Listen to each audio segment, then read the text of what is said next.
Adiala jail में एक फौजी ट्रायल हो रहा है। ये खुफिया फौजी ट्रायल किसका हो रहा है, इसकी तफसील मैं आपके साथ शेयर करूंगा। और फिर कप्तान का 2003 का एक बयान वायरल हुआ। इस बयान में ऐसा क्या है, आफिया सिद्दीकी का मामला और हमारे डिप्टी प्राइम मिनिस्टर साहब ने अमेरिका में बैठकर इस मुकदमे को किस तरह से वो हार कर वहाँ से वापस आए, इसका भी मुकम्मल हाल अहवाल आपके साथ शेयर करेंगे। और फिर जज जेल में कैद है, ये कौन सी जेल है और ये कौन सा जज है, और कंटेनर का नमाजी सामने आ गया, और सिंध के अंदर बगावत की बात हो रही है, और इसके साथ साथ हमाद अजहर नून लीग में शामिल क्या होने जा रहे हैं, उनके करीबी दोस्त क्या कहते हैं इस हवाले से, और उनके ऊपर पाकिस्तान मुस्लिम लीग नून का और दीगर जमातों का किस किस्म का प्रेशर है, और जिस नशिस्त पर इनके वालिद इलेक्शन जीते वो खाली हो गई है, और वहाँ पर पाकिस्तान मुस्लिम लीग नून किस किस्म की तैयारी कर रही है, इसका भी मुकम्मल हाल अहवाल मैं आपके सामने रखूंगा व्यूअर्स आज की इस नशिस्त पे। और फिर आसिफ अली जरदारी साहब की सालगिरह और पाकिस्तान के सबसे बड़े अंग्रेजी अखबार में उनका जो इश्तिहार छपा, इस पर भी बात करेंगे। और फिर दोनों बेटे इमरान खान के पाकिस्तान आ रहे हैं या नहीं, और इनके पाकिस्तान आने के हवाले से जो प्रोपेगेंडा किया जा रहा है, इसकी तफसील भी शामिल करेंगे व्यूअर्स आज की इस नशिस्त के अंदर। लेकिन जो सबसे अहम खबर है व्यूअर्स, वो तोशाखाना 2 केस की समाअत थी। अडयाला जेल के अंदर ये वक्त तय था, लेकिन बगैर किसी कार्रवाई के समाअत को 29 तारीख तक जो है मुलतवी कर दिया गया। और अडयाला जेल के अंदर जो समाअत थी, बगैर किसी जज के, बगैर किसी समाअत के, बगैर किसी दलील के, बगैर किसी कार्रवाई के इसे आगे धक्का दे दिया गया है। व्यूअर्स, एक रिमोट कंट्रोल निज़ाम है, और ये रिमोट कंट्रोल पाकिस्तान की इस्टेब्लिशमेंट के पास है। जब उनका दिल चाहता है वो पाकिस्तान में अडयाला जेल के अंदर जो सीन है अदालत का, ये बटन दबाते हैं और ये सीन ऑन हो जाता है। और फिर अगर आपने इसे फास्ट फॉरवर्ड करना हो तो आपके पास रिमोट कंट्रोल मौजूद है, आप इसे फास्ट फॉरवर्ड भी कर सकते हैं, यानी केस की समाअत को पहिए लग जाते हैं, पर लग जाते हैं। और अगर आप इसे स्लो मोशन में देखना चाहते हैं, यानी तारीख पर तारीख, तो ये भी रिमोट कंट्रोल पाकिस्तान की इस्टेब्लिशमेंट के पास है। अलीमा खान इस मौके पर वहाँ पर मौजूद थी और इन्हें इमरान खान से मिलने की इजाज़त नहीं दी गई। अच्छा, अब ना एक प्लानिंग के तहत अलीमा खान को, जैसा पाकिस्तान में इंडिपेंडेंट सहाफ़ियों को अडयाला जेल कवर करने से रोका गया, और फिर इंतजार पंजोता जो इमरान खान के बयानिए को, उनकी गुफ्तगू को एज अ कोऑर्डिनेटर बाहर लाकर पाकिस्तान के मीडिया या कम से कम अपने सोशल मीडिया से शेयर करते हैं, उनके साथ जो कुछ हुआ वो भी पाकिस्तान की आवाम के सामने है। फिर अलीमा खान, जिनके ऊपर इमरान खान पैगाम देकर उन्हें बाहर भेजते हैं, और पाकिस्तान तहरीक इंसाफ के सारे रॉन्ग नंबर्स ने इनके खिलाफ साजिश शुरू कर दी, और अब एक प्लानिंग के तहत अलीमा खान का रास्ता रोका गया। अलीमा खान क्या कहती हैं कि जज जेल के अंदर से हुक्म दे रहा है कि इमरान खान की फैमिली और वकला के अंदर आने का इंतजाम किया जाए, यानी उन्हें अंदर आने दिया जाए, लेकिन सुपरिटेंडेंट गफूर और कर्नल हुक्म नहीं मान रहा और हमें अंदर जाने नहीं दिया जाता। ये जजेस के हुक्म की कुल औकात है, और उन्होंने जज साहब को भी अंदर कैद रखा हुआ है। जेल इंतजामिया सुनने को तैयार नहीं है। देखें, ये जो मिलिट्री कोर्ट्स होती हैं ना, वहाँ पर ये माहौल आप देख सकते हैं, कैमरों की इजाज़त नहीं होगी, सहाफ़ियों को अंदर जाने नहीं दिया जाएगा, जो लोग प्रोसिक्यूशन की तरफ से पेश होते हैं उनको अपने इंतखाब के मुताबिक जो है आप लेकर आएंगे। और फिर इसके साथ साथ पाकिस्तान में जिसका केस है उसे भी फाइल नहीं दी जाती, यानी जो उसके ऊपर इल्ज़ाम है। हमने मिलिट्री कोर्ट के अंदर जो रिपोर्ट हो रहा है, बहुत सारे केसेस के अंदर यही प्रेसिडेंट देखा, लेकिन ये पहला मौका है पाकिस्तान में, ये अडयाला जेल जो इस वक्त एक मिलिट्री कोर्ट में तब्दील हो चुकी है, और रिमोट, जैसा मैंने पहले कहा, पाकिस्तान की इस्टेब्लिशमेंट के पास है। और पाकिस्तान की अडयाला जेल के अंदर जितने भी जजेस वक्तन फवक्तन आए, ये गुलाम थे, गुलाम इब्ने गुलाम ये नस्ल है जजेस की, जिन्हें कुर्सियों पर बिठाकर मर्जी के फैसले लिए जाते हैं। और जो मंजर ट्रायल, मिलिट्री ट्रायल के अंदर देखने को मिलता है, वो उससे 2 गुना ज़्यादा सख्त हालात इस वक्त अडयाला जेल के अंदर हैं, जहाँ पर ओपन ट्रायल नहीं है, एक्सेस नहीं है मीडिया को, रिपोर्ट नहीं आप कर सकते, और जो बढ़ चढ़ कर रिपोर्ट करता है या तो फिर उसको उठा लिया जाता है, या फिर उसे रास्ते से हटाने के लिए उसकी नौकरी के ऊपर अटैक किया जाता है, उसकी कैरेक्टर असैसिनेशन होती है, या फिर जिस तरीके से उसे खामोश करवाया जा सके। व्यूअर्स, अलीमा खान ये कहती हैं कि आज जब हम जेल आए तो उन्होंने गेट बंद कर दिया, तो मैंने पुलिस वालों को कहा कि हालात ये हैं कि हम आज जेल जाना चाहते हैं और आप दरवाज़ा बंद कर रहे हैं। तहरीक इंसाफ के MNAs और MPs को चुन चुनकर 10 साल के लिए नाअहल किया गया, सजाएं दी गई। जजेस को फैसले पहले लिखे हुए मिलते हैं, ये आकर पेपर रीडिंग करते हैं, ये सुनाएं, ये खौफजदा हैं। मुझे बताया गया कि आपको गिरफ्तार करना चाहते हैं, तो हमने कहा जी गिरफ्तार कर लें, हम गिरफ्तारी के लिए तैयार हैं। अच्छा व्यूअर्स, आज जो इंपॉर्टेंट चीज़ हुई है, कंटेनर पर जो नमाजी था, जिसके बारे में ततार ने खास तौर पे ये कहा कि ये टिकटॉकर है, आपको याद होगा हुकूमत की तरफ से ये बयान जारी किया गया और उसे टिकटॉकर बनाकर हुकूमत की तरफ से पेश किया गया। आज ये बाहर आ गया, और 26 नवंबर को कंटेनर पर जो पार्लियामान, जो कॉन्स्टिट्यूशन एवेन्यू डी चौक के पास जो कंटेनर था, उसके बिल्कुल ऊपर ये नमाज पढ़ रहा था, और इसे रेंजर्स के एहलकारों ने वहाँ से धक्का दिया, नीचे गिरा दिया, ये अस्पताल पहुंच जाता है। फिर इसके ख़ानदान के लोगों को तशद्दुद का निशाना बनाया गया मर्जी के बयानात लेने के लिए, और इसके हवाले से प्रोपेगेंडा किया गया। फिर आज जो उसने गुफ्तगू की, वही कहता है कि मैं कंटेनर पर 26 नवंबर को नमाज ही पढ़ रहा था, मुझे अल्लाह ने तौफीक दी कि 5 वक्त की नमाज़ पढ़ूँ, और मैं वाकई नमाज़ पढ़ रहा था, तो मुझे धक्का दिया गया। उन्होंने کہا کہ میں ٹک ٹاک بنا رہا ہوں، میں ٹک ٹاک نہیں بنا رہا تھا، ہمارے ساتھ 26 نومبر کو ظلم ہوا۔ اب ایک خبر ویورز یہ بھی امپورٹنٹ ہے، اور یہ عمران خان کے بیٹوں کے حوالے سے۔ آج پاکستان کے اندر یہ پہلی دفعہ ایسا نہیں ہوا کہ جب بھی عمران خان کے بچے ہوں یا خاندان کا کوئی بھی فرد ہو وہ عمران خان کی رہائی کی بات کرے، تو یہ ہو نہیں سکتا کہ پاکستان کی حکومت کے جتنے بھی ٹاؤٹس ہیں وہ ان کے خلاف پروپیگنڈا نہ کریں۔ آج بھی سر ایسا ہی ہو رہا ہے، اور مسلسل یہ پروپیگنڈا کیا جا رہا ہے۔ یہ خبر جی آج لگائی گئی ہے، اور اس خبر کے مطابق بتایا جاتا ہے کہ عمران خان کے بچے اب پاکستان نہیں آئیں گے۔ یہ کلیم کیا گیا ایک صحافی کی طرف سے۔ خیر آئی ڈونٹ کنسیڈر ہم اے جرنلسٹ، لیکن کیونکہ اخبار کے ساتھ وہ منسلک ہیں بھائی صاحب، but I won't take his name, اور لیکن میں خبر آپ کے ساتھ شیئر کر دیتا ہوں، اور اس پہ ہمارا جو کمنٹ ہے وہ بھی آپ کے سامنے بھی رکھتا ہوں کہ جب سے عمران خان کے بیٹوں کی پاکستان آمد کی خبریں گردش کر رہے ہیں، حکومت کی صفوں میں اس وقت ہلچل آپ کو ملے گی۔ پہلے لیگی رہنما قاسم و سلیمان کو ہدف تنقید بناتے رہے، کہتے رہے کہ وہ آئیں ان کو گرفتار کیا جائے گا، پھر جمائمہ کے بارے میں کہا گیا کہ وہ بھی آئیں ان کو گرفتار کیا جائے گا۔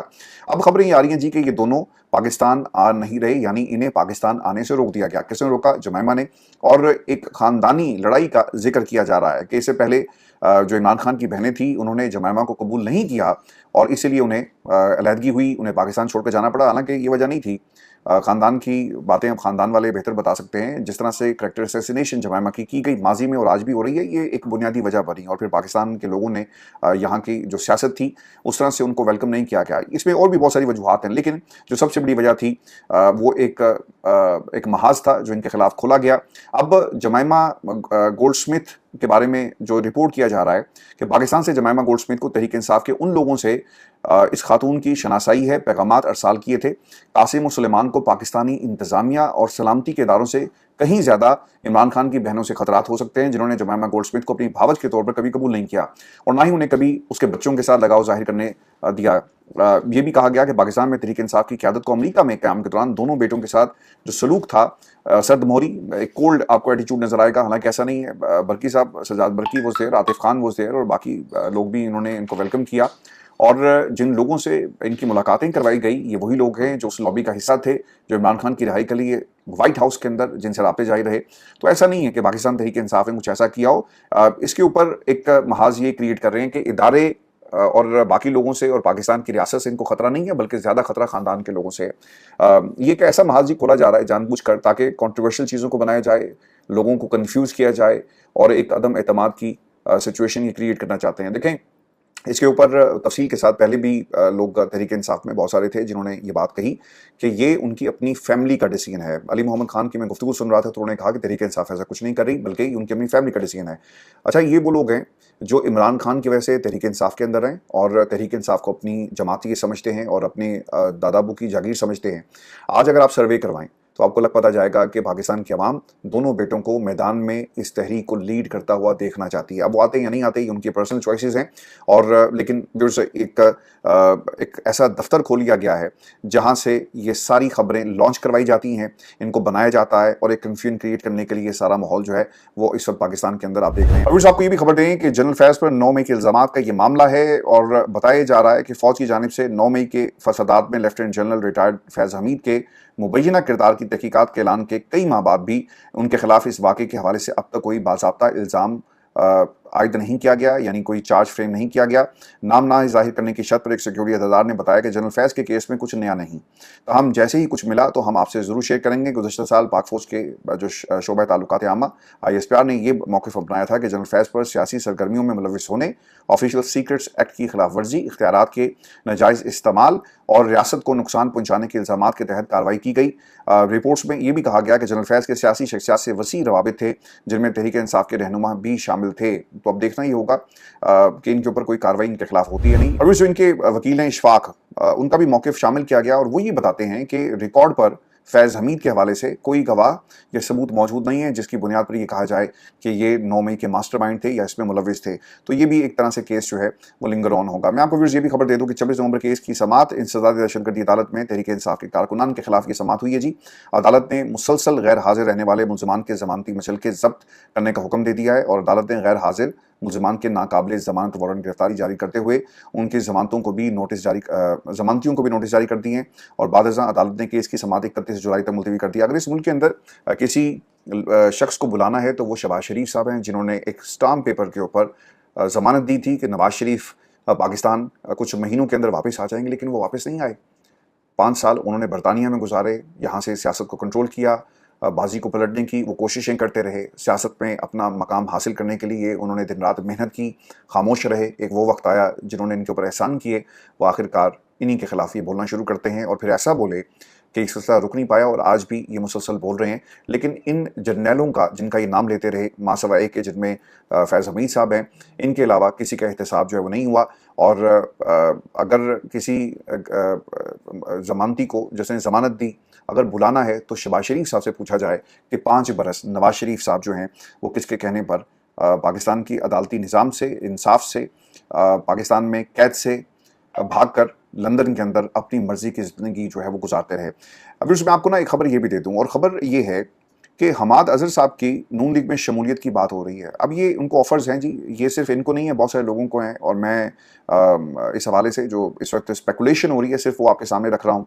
और ये भी बताया जाता है कि फैमिली के ऊपर एक बहुत प्रेशर है, और फैमिली की तरफ से भी प्रेशर है कि आप नून लीग को ज्वाइन कर लो और पाकिस्तान तहरीक इंसाफ को छोड़ दो, 2 बरस से क्या मिला हमें, ये मैं आपको बड़ी जिम्मेदारी से बता रहा हूँ। फिर अगर नून लीग, अगर पीटीआई की तरफ से इनको कुछ नहीं मिला तो इन्होंने भी पीटीआई को कुछ नहीं दिया, खामोशी से गायब रहे और अपनी सियासती चमकाते रहे। सर्वाइवल की जंग थी ना, वो सर्वाइव कर गए जी 2 साल। इमरान खान जेल में इस वक्त लड़ रहा है और ये छुप कर पाकिस्तान तहरीक इंसाफ का जो बयानिया था इन्होंने घर घर नहीं पहुंचाया। हाँ, इस्तीफे देने के ये माहिर थे, इनके बारे में जो हमने पिछले 2 साल से इनका जो लाइन ऑफ एक्शन देखा है। अब हती फैसला जी हमारे अज़हर ही करेंगे, ये उनके ऊपर डिपेंड करता है। और मियां अज़हर की वफ़ात के बाद ही NA 129 खाली हो गया है, यहाँ पे ज़मीनी इंतखाब होंगे और कोशिशें तेज़ हो गई हैं। और ख़बर के मुताबिक बल्दिया उस्मा, LDA, वासा, PHA और दीगर तरक्याती इदारों ने मसाइल को हंगामी बुनियादों पर हल करने का प्लान तैयार करने के लिए इलाके का सर्वे शुरू कर दिया है। आप काम करेंगे ना तो ऑब्वियसली उसकी बुनियाद के ऊपर यहाँ से वोट जो है वो हासिल कर लिया जाएगा।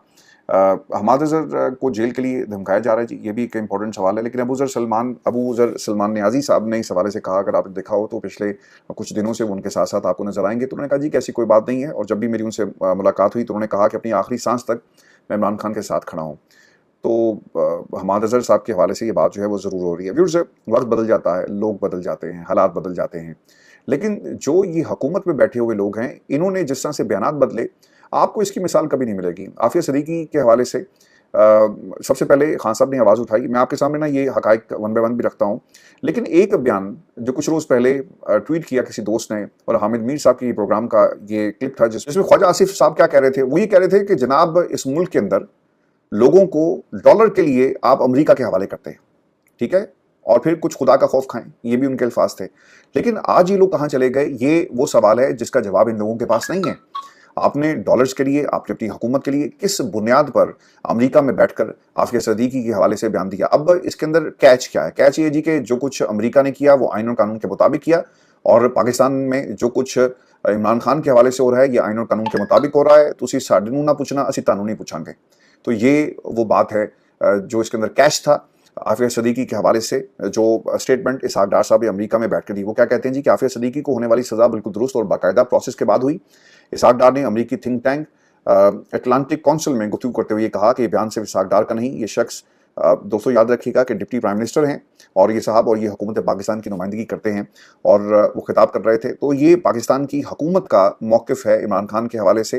डायरेक्टली इमरान खान साहब का नाम तो नहीं लिया गया, लेकिन ये बताना चाहते हैं कि जिस तरह अमेरिका के अंदर आइन, कानून और इदारे काम कर रहे हैं, आफिया सदीकी का एक ऐसा केस जिसे कराची से लाहौर या ग़ालिबन इस्लामाबाद आते हुए ट्रेन से उतार लिया जाता है। खान साहब को इनकी वालदा के बहुत सारे फ़ोन आए और फिर उन्होंने बताया। अब खान साहब के ना पुराने क्लिप्स इसके अंदर वायरल हो रहे हैं। खान साहब ने सबसे पहले जी आवाज़ उठाई 2003 के अंदर एक इंटरव्यू, जिसमें उन्होंने कहा कि 18 जुलाई 2003 का इंटरव्यू है कि मुझे एक शख्स ने कॉल की और उसने कहा कि मेरी भतीजी को अगवा किया गया, हम अमेरिका के कहने पर लोगों को उठाकर बाहर भेज रहे हैं, क्या ये हमारी एजेंसीज पर नो कॉन्फिडेंस नहीं है? वो कराची से लाहौर आ रही थी, ट्रेन बोर्ड करने से पहले उसे उठाकर ले गए। डॉक्टर आफिया सदीकी की वालदा, हामिद मीर साहब ने जिनका इंटरव्यू किया, नवाज शरीफ ने वज़ीर-ए-आज़म बनने के बाद डॉक्टर आफिया सदीकी की वालदा से वादा किया कि अम्मी जान मैं आपकी बेटी को वापस लाऊंगा,